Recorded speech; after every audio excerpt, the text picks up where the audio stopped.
penyelenggaraan pembelajaran pada tahun ajaran dan tahun akademik baru di masa pandemi COVID-19.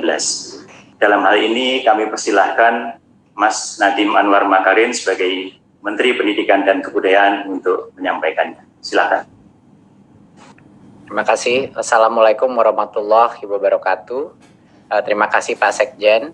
Terima kasih Bapak Ibu yang sudah hadir di acara press conference ini. Pertama, sebelum saya melakukan paparan, ingin saya utarakan beberapa hal.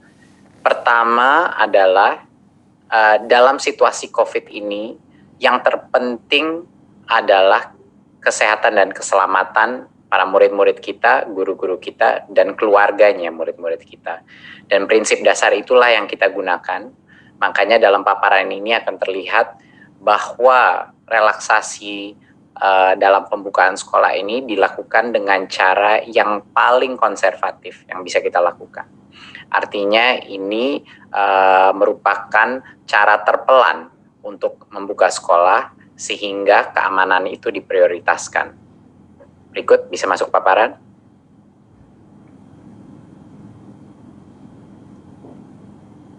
Ya, terima kasih. Berikutnya. Ya, prinsip utama di masa pandemi adalah kesehatan dan keselamatan itu nomor satu. Memang banyak yang dikorbankan dengan adanya sekolah ini belajar dari rumah, banyak yang mungkin tidak kualitas pembelajaran ada yang dikorbankan, dan juga kualitas daripada semua pembelajaran daring pun tidak semuanya sama dan banyak sekali yang mengalami kesulitan. Tetapi di masa pandemi ini di mana kita masih dalam krisis COVID-19, Kemendikbud mengambil sikap bahwa kesehatan dan keselamatan adalah yang utama. Dan itu akan terlihat dengan strategi kita ke depannya. Berikut. Ya, sekarang kita masuk kepada pendidikan anak usia dini, dasar, dan menengah. Rencana ke depannya. Seperti yang saya telah informasikan sebelumnya, tahun ajaran 2020 dan 2021 itu tidak berubah jadwalnya, tetap saja pada bulan Juli 2020, ya. Tapi jadwal itu tidak berdampak kepada metode apa pembelajaran yang ada, maupun daring ataupun tatap muka. Jadinya kami tidak mengubah kalender pembelajaran, tetapi kita telah mengambil keputusan di Kemendikbud untuk daerah dengan zona kuning, oranye, dan merah, yaitu zona-zona yang telah didesignasikan oleh gugus tugas yang punya resiko COVID dan penyebaran COVID, itu dilarang saat ini melakukan pembelajaran tatap muka di satuan pendidikan. Jadinya, untuk zona-zona yang merah, kuning, dan oranye, ini merepresentasikan pada saat ini 94% daripada peserta didik, ya, di pendidikan dini, dasar, dan menengah. 94% daripada peserta didik kita tidak diperkenankan untuk melakukan pembelajaran tatap muka. Jadinya masih belajar dari rumah, ya. Yang 6%, yaitu yang di zona hijau, itulah yang kami memperbolehkan pemerintah daerah untuk melakukan pembelajaran tatap muka, tetapi dengan protokol yang sangat ketat, yang itu yang akan kita jelaskan. Jadi, saya ulang lagi, bahwa untuk saat ini, karena hanya 6% daripada populasi peserta didik kita yang di zona hijau, hanya mereka lah yang kita berikan persilahkan untuk pemerintah daerah mengambil keputusan untuk melakukan sekolah dengan tatap muka. Sisanya yang 94% tidak diperkenankan, dilarang karena mereka masih ada resiko penyebaran COVID. Berikutnya. Jadi bagaimana kriteria kita untuk memulai pembelajaran tatap muka?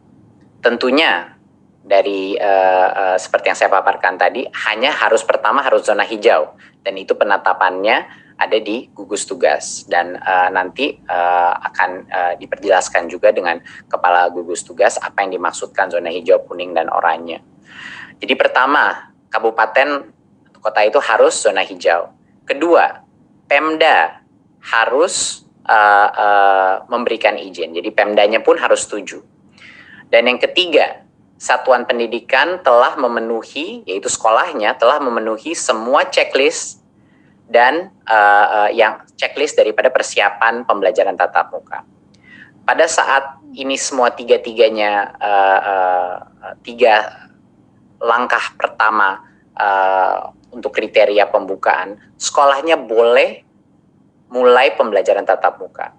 Tapi ada satu lagi perizinan yang harus dipenuhi, yaitu orang tuanya murid pun harus setuju untuk anaknya mereka pergi ke sekolah pada saat itu. Jadinya, misalnya sekolah zona itu sudah zona hijau, Pemda sudah mengizinkan, dan satuan pendidikan itu sudah memenuhi checklistnya. Sekolahnya boleh mulai pembelajaran tatap muka, tetapi tidak bisa memaksa murid yang orang tuanya tidak memperkenankan untuk pergi ke sekolah karena masih belum cukup merasa aman untuk harus ke sekolah. Jadi murid itu pun walaupun sekolahnya mulai tatap muka, kalau orang tuanya masih tidak merasa nyaman, murid itu diperbolehkan masih belajar dari rumah. Jadi itu penting. Kita punya banyak sekali level persetujuan untuk anak atau peserta didik itu bisa masuk ke sekolah. Ya, sekali lagi ini hanya yang zona hijau yang merepresentasikan 6% daripada populasi peserta didik kita. Dan zona hijau ini bisa semakin besar, bisa semakin kecil, tergantung pada designasi daripada gugus tugas. Berikutnya. Untuk sekolah yang sudah memenuhi semua checklist itu pun, yang di zona hijau, kita melakukan tiering daripada mana jenjang yang boleh masuk dulu. Ya, jadinya untuk bulan pertama pada saat itu checklist sudah terpenuhi, hanya diperkenankan SMA, SMK, dan SMP. Jadi hanya yang level lebih menengah situ. Jadi SD saat ini belum boleh dipersilakan membuka, harus menunggu 2 bulan lagi. Ya, jadinya untuk yang paling awal pun hanya level SMP ke atas yang boleh. Baru setelah 2 bulan kalau semuanya masih oke dan semua masih hijau, baru boleh SD dan SLB yang mulai dibuka. Ya. Mungkin saya koreksi untuk yang tahap 1 adalah SMA, SMK, MA, MAK, SMTK, SMK, dan lain-lain. Ya. Untuk tahap 2, 2 bulan setelah itu baru boleh SD, ya, MI, dan paket dan SLB. PAUD adalah yang paling terakhir dan baru boleh di bulan ke-5 kalau zona itu masih hijau. Ya. Bulan ke-5 barulah PAUD boleh memulai belajar dengan tatap muka. Dan kami telah mendapat berbagai macam masukan dan input dari berbagai macam stakeholder dalam masyarakat, dan menurut kami ini adalah cara yang paling pelan dan bertahap untuk memastikan keamanan murid-murid kami. Karena kenapa yang paling muda atau jenjang paling bawah itu kita terakhirkan, itu karena bagi mereka lebih sulit lagi untuk melakukan social distancing, ya, interaksi, apalagi untuk SD dan untuk PAUD. Makanya bahkan itu tempat zona itu sudah hijau, masih kita berikan rentan waktu 2 bulan antara SMP SMA, baru 2 bulan lagi baru SD, baru 2 bulan lagi baru PAUD. Ya. Berikutnya, apa yang terjadi sebentar, bisa balik sebelumnya. Mohon dimengerti bahwa pada saat zona hijau itu, kalau zona hijau itu berubah menjadi zona kuning, itu artinya proses ini diulang lagi dari nol. Jadi tidak diperbolehkan belajar tatap muka. Ya, jadi semuanya harus balik lagi belajar dari rumah. Ya, berikutnya. Ya, untuk sekolah dan madrasah yang berasrama, kalau mereka di zona hijau, pada saat ini masih dilarang membuka asrama dan melakukan pembelajaran tatap muka. Pada saat selama masa transisi atau 2 bulan pertama ini masih dilarang karena resikonya lebih rentan, karena ada asramanya. Ya, jadi pembukaan asrama dan pembelajaran tatap muka dilakukan secara bertahap pada saat masa kebiasaan baru atau new normalnya. Jadi ini pun ada spesial eksepsi untuk yang berasrama. Berikutnya. Tadi saya sudah mention bahwa akan ada checklist untuk setiap unit pendidikan kita sebelum mereka boleh memulai sekolah tatap muka lagi. Dan checklist itu adalah tentunya yang pertama, ketersediaan sarana sanitasi dan kebersihan seperti toilet, sarana cuci tangan, hand sanitizer, dan lain-lain. Dan yang kedua adalah ada akses ke fasilitas layanan kesehatan di sekitarnya, itu sangat penting. Ketiga adalah wajib memakai masker, ya. Dan keempat, termogan untuk mengecek temperatur suhu siswa dan guru yang masuk. Dan yang kelima adalah beberapa aturan atau protokol kesehatan mengenai kalau ada peserta didik yang mungkin punya kondisi medis atau lagi sakit, itu tidak diperkenankan untuk masuk. Bahkan kalau keluarganya ada yang sakit atau flu, anak itu tidak diperkenankan masuk. Dan guru dan orang tua yang punya resiko komorbiditas juga sebaiknya tidak masuk dulu ke sekolah, ya, apakah itu diabetes atau hipertensi dan lain-lain komorbiditasnya, ya.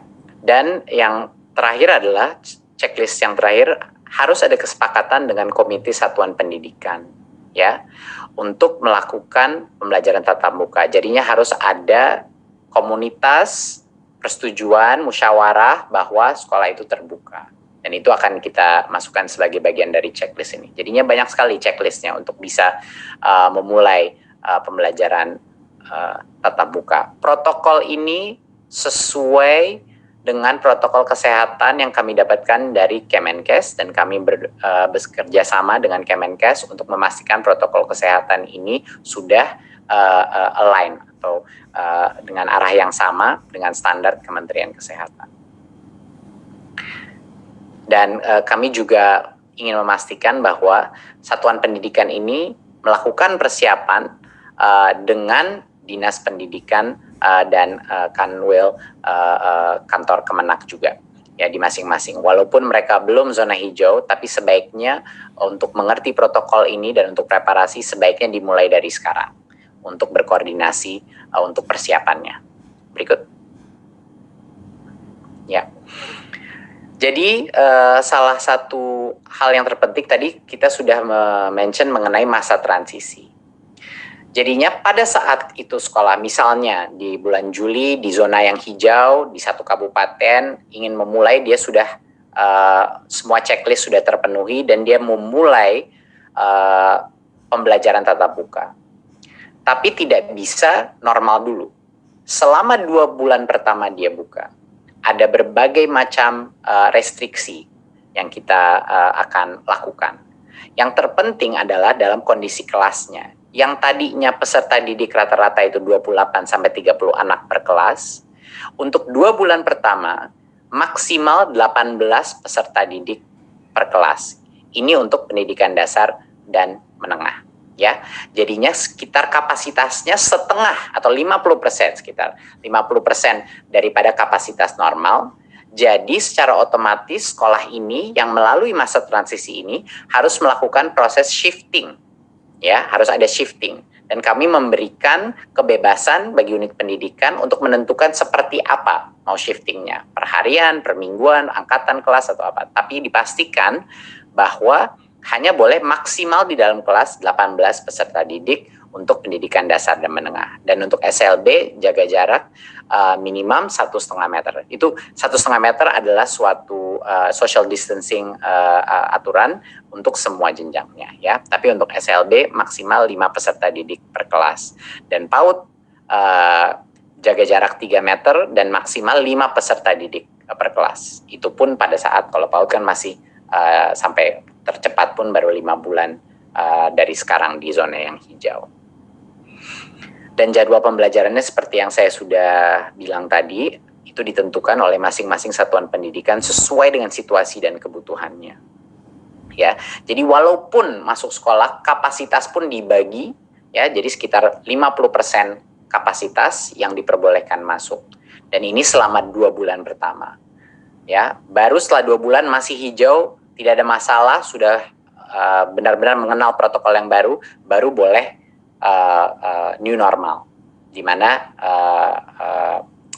lebih banyak peserta yang boleh masuk sekolah.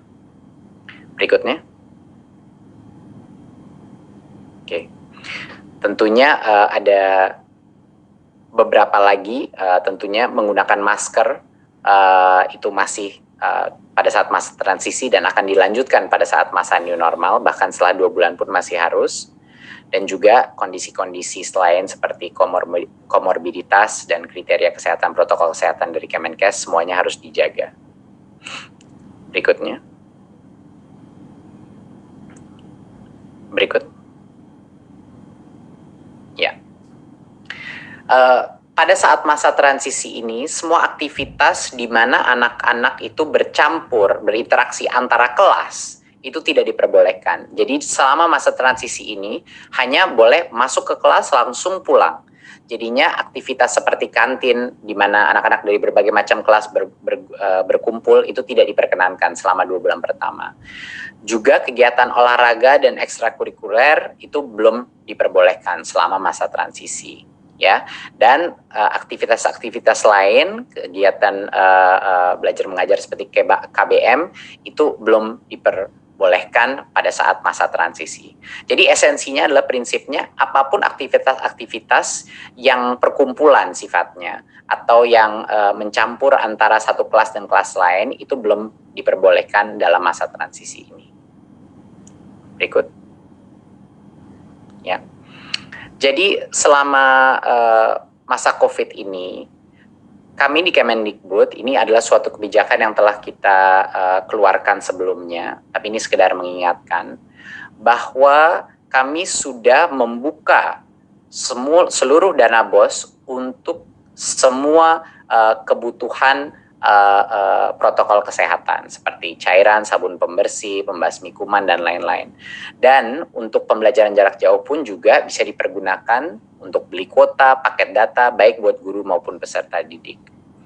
Dari sisi pembayaran honor pun yang sebelumnya ada berbagai macam restriksi, ya, kami telah merelaksasi penggunaan honor dari BOS juga untuk menggunakan pembayaran guru honorer yang tercatat di Dapodik, ya, yang tadinya butuh NUPTK sekarang tidak butuh NUPTK untuk menerima karena dalam kondisi krisis ini harus diberikan fleksibilitas karena kesejahteraan guru terutama di situasi di mana ekonomi ini sangat menurun, ini sangat penting.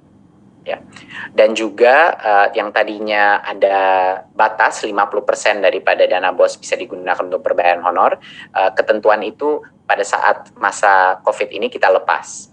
Jadinya boleh lebih dari 50% untuk dibayar untuk honor karena situasi ekonomi juga. Berikutnya.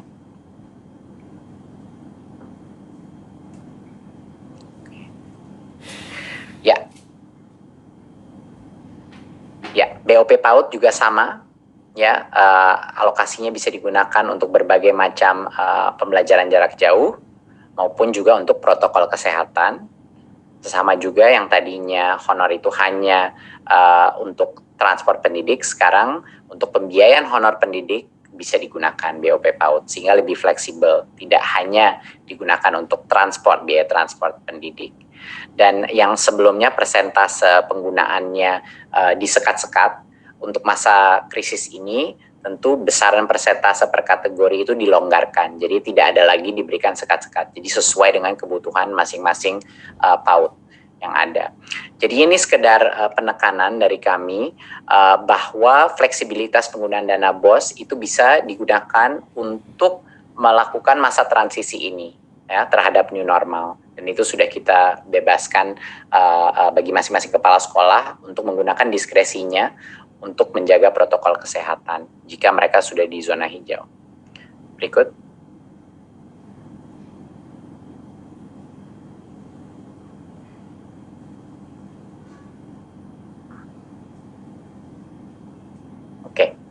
Sedikit mengenai pendidikan tinggi.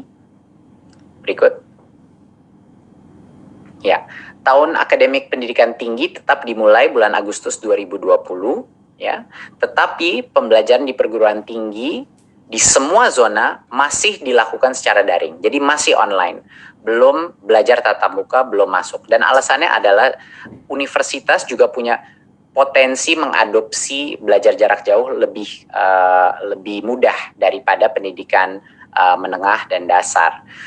Jadinya untuk saat ini, karena keselamatan adalah yang nomor satu, saat ini semua perguruan tinggi masih melakukan secara online. Sampai kalau ke depannya mungkin kebijakan yang berubah, tapi untuk saat ini belum berubah. Jadi masih melakukan secara daring, ya. Jadi itu adalah keputusan dari Kemendikbud pada saat ini.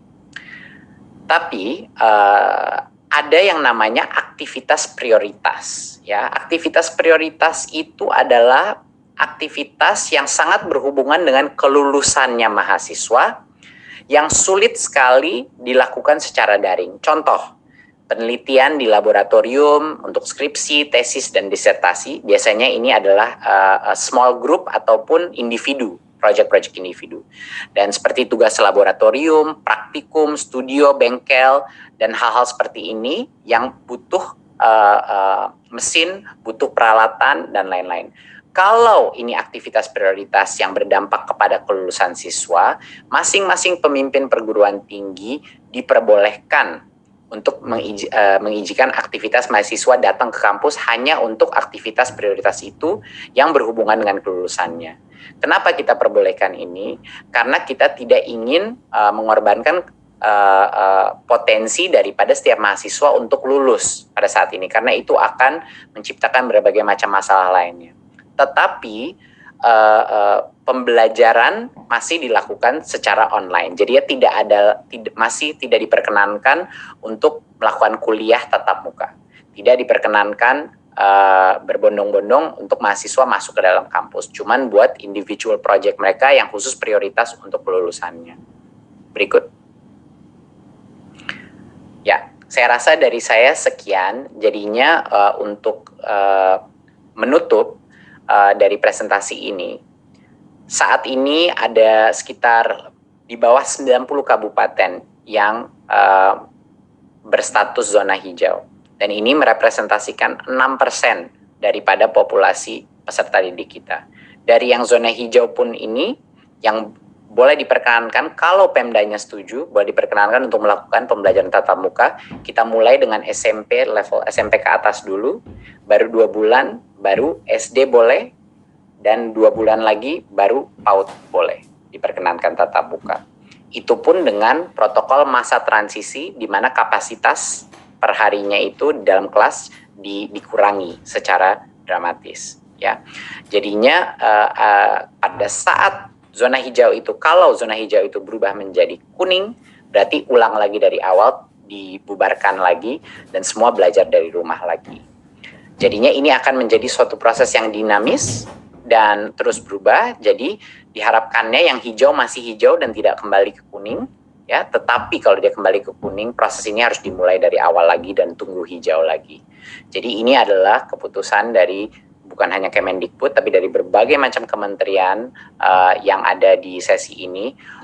Dan menurut kami ini adalah suatu metode relaksasi yang paling konservatif dan paling mengutamakan keselamatan siswa, siswi, guru, dan keluarga peserta didik Indonesia. Terima kasih. Wassalamualaikum warahmatullahi wabarakatuh.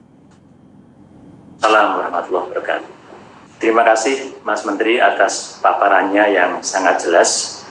Selanjutnya ada 3 pertanyaan untuk Mas Menteri. Beberapa sudah dijelaskan, tapi karena masyarakat memandang ini sangat penting dan mereka sangat hati-hati, ada pertanyaan ini. Yang pertama adalah bagaimana menyikapi kondisi jika di daerah tertentu sekolah sudah diperbolehkan menyelenggarakan pembelajaran tatap muka, namun ada orang tua siswa yang keberatan anaknya masuk sekolah karena takut terpapar corona. Apa kebijakan Kemendikbud dalam hal ini? Silakan, Mas Menteri. Ini pertanyaan yang sangat baik. Jadinya keputusan akhir bahwa peserta didik itu masuk sekolah apa tidak, itu adalah di tangannya orang tua. Jadi walaupun sekolah itu membuka untuk pembelajaran tatap muka, sekolah itu tidak bisa memaksa orang tua untuk yang tidak nyaman untuk anaknya pergi ke sekolah. Jadinya keputusan terakhir itu masih di orang tua. Ya, untuk sekolahnya membuka, keputusannya ada di kepala sekolah, di Pemda, dan kepala sekolahnya pun harus melakukan musyawarah dengan komite sekolah. Tapi setelah itu boleh sekolahnya melakukan tatap muka. Tetapi masing-masing orang tua masih punya hak untuk menentukan apakah anaknya diperkenankan untuk pergi ke sekolah. Jadinya untuk sekolah yang terbuka pun, kalau orang tua yang tidak nyaman, anak itu diperbolehkan untuk belajar dari rumah.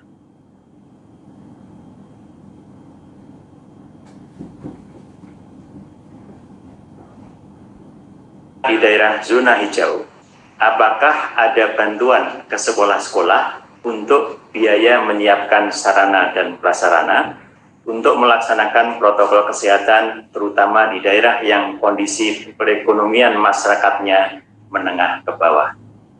Ya.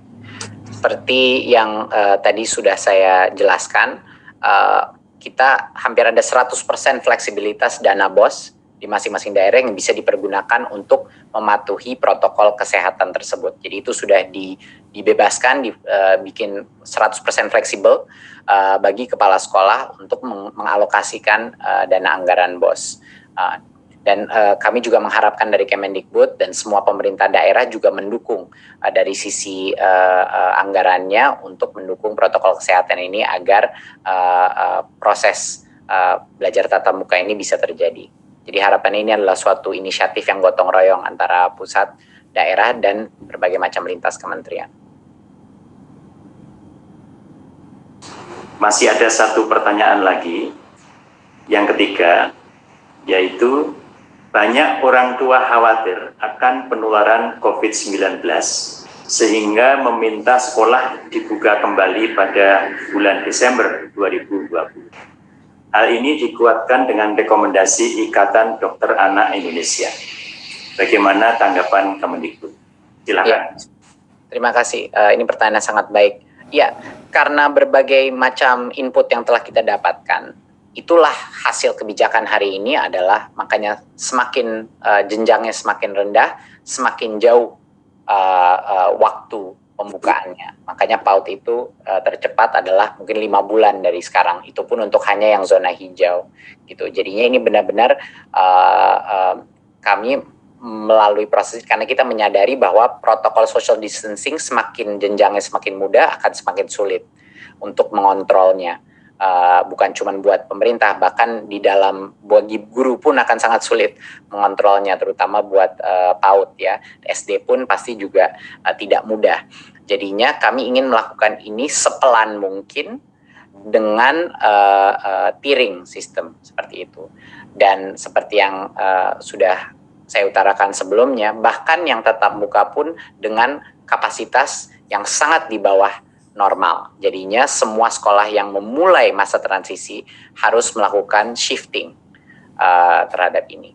Jadi harapannya dengan ini paling tidak untuk daerah-daerah di mana zonanya hijau mulai ada pembelajaran new normal yang terjadi, tapi pada saat situasi berubah menjadi lebih negatif itu kembali lagi kepada belajar dari rumah.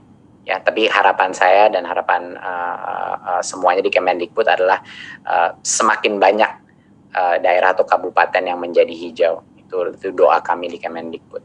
Harapannya begitu. Tapi kami siap untuk semua senario.